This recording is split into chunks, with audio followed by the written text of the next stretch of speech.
안녕하세요. 뉴스반장입니다. 정말 참담합니다.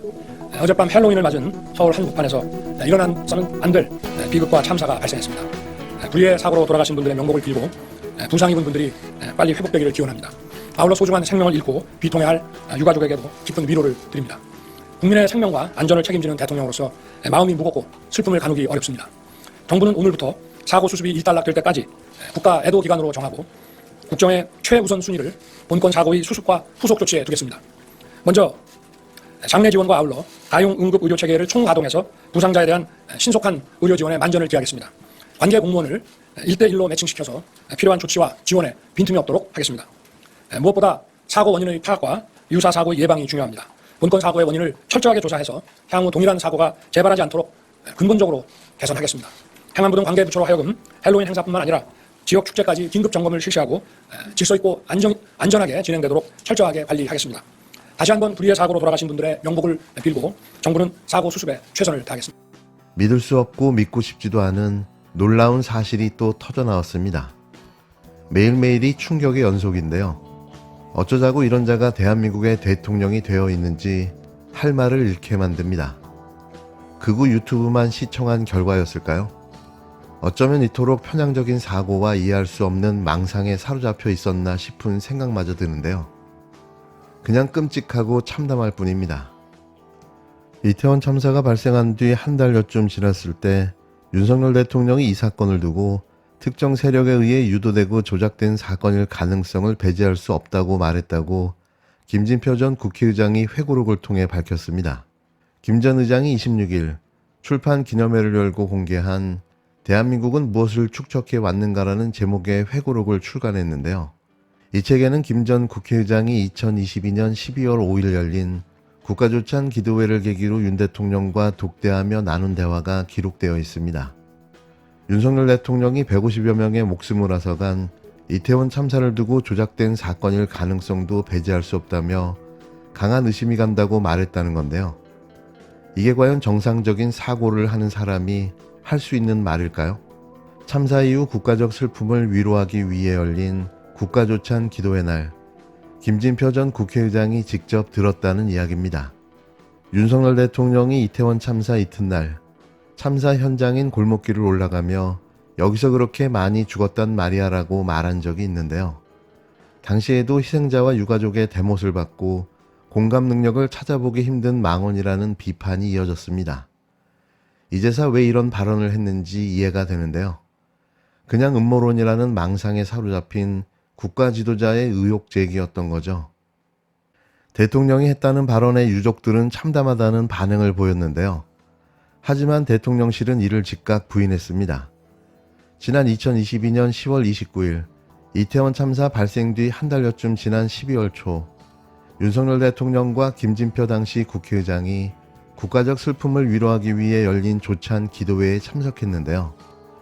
지난달 퇴임한 김 전 의장의 회고록에서 당시 윤 대통령과 독대한 상황을 세부적으로 적었습니다.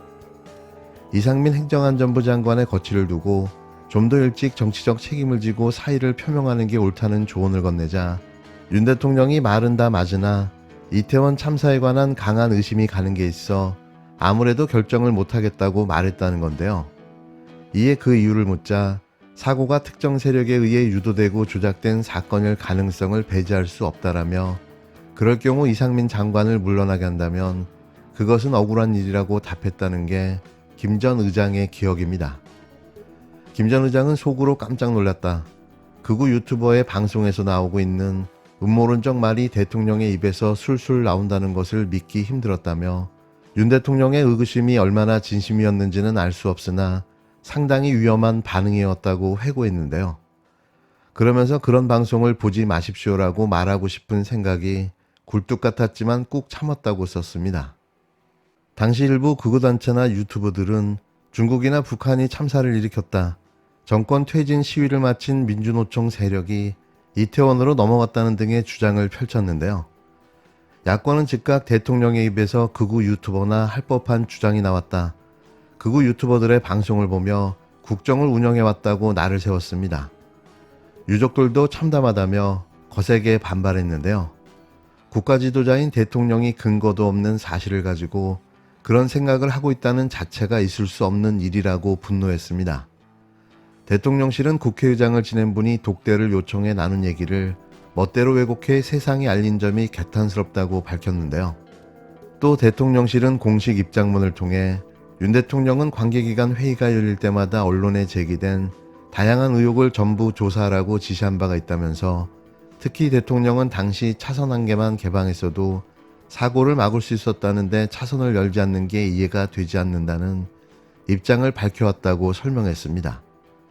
이어 대통령은 다양한 의혹을 전부 조사하고 119 신고 내용까지 공개하라고 지시했고 최근 이태원 특별법도 과감하게 수용했다고 애둘러 해명했는데요. 짐작은 하고 있었지만 이런 괴랄할 인간이라는 게 확인되니 더 놔두고 봐야 하나 싶은 생각이 듭니다. 어느 것 하나 정상적인 게 없는 국정 운영과 정책들, 다 그럴 만한 이유가 있었습니다. 그래서였던 겁니다. 2022년 10월 29일 국가는 없었습니다. 대한민국 정부는 없었습니다. 수도 서울 한복판에서 159명의 꽃다운 젊은이들이 사고로 숨졌습니다. 그런데 고위 공무원 가운데 책임진 사람이 단 한 명도 없습니다. 그날의 국무총리가 아직도 국무총리 한덕수이고 그날의 행정안전부 장관이 아직도 이상민 장관입니다. 오늘 채널A와 세계일보가 보도한 김진표 전 국회의장의 회고록 증언은 정말 충격적입니다. 김 전 의장이 참사 한 달 남짓한 시점에 열린 2022년 12월 5일 국가조찬 기도회에서 윤 대통령을 만났습니다. 이상민 당시 행안부 장관의 사태에 대해서 조언했습니다. 그런데 윤 대통령은 이태원 참사에 관해 의심 가는 게 있다. 아무래도 결정을 못하겠다. 이 사고가 특정 세력에 의해 유도되고 조작된 사건일 가능성도 배제할 수 없다. 이렇게 답했다고 합니다. 국가서열 2위인 국회의장이 서열 1위인 대통령에게 조언한 건데 그렇게 답했다는 겁니다. 김 전 의장은 극우 유튜버의 방송에서 나오고 있는 음모론적인 말이 대통령의 입에서 술술 나온다는 것이 믿기지 않았다. 믿기 힘들었다. 이렇게 회고했습니다. 분명해졌습니다. 문제는 대한민국 대통령 윤석열에게 있습니다. 윤 대통령은 정부가 취득한 정보와 조언을 들으며 국정을 운영해온 게 아니었던 겁니다. 극우 유튜버들의 방송을 보면서 국정을 운영해온 사실이 들통이 났습니다. 그렇지 않다면 그날 참사에 대해 특정 세력에 의해 유도된 조작된 사건이라는 말을 입에 함부로 올리지 못했을 겁니다. 조국혁신당이 국민을 대신해 묻습니다.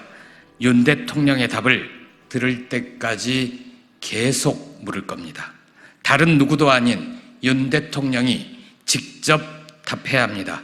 질문에 답할 자신이 없다면 더 이상 그 자리를 차지하고 있어서는 안 될 것입니다. 윤 대통령은 아직도 12구 참사가 특정 세력에 의해 유도된 조작된 사건일 수도 있다. 이렇게 생각하십니까? 재난 및 안전관리 업무의 총괄 조정 책임자인 이상민 행정안전부 장관은 아무런 책임이 없습니까? 임성근 전 해병대 1사단장이 최 해병 순직에 아무 책임이 없다고 생각하는 것과 마찬가지입니까? 윤 대통령에게 특정 세력에 의해 유도된 조작된 사건일 수도 있다는 명백한 허위 사실을 입력한 사람은 누구입니까?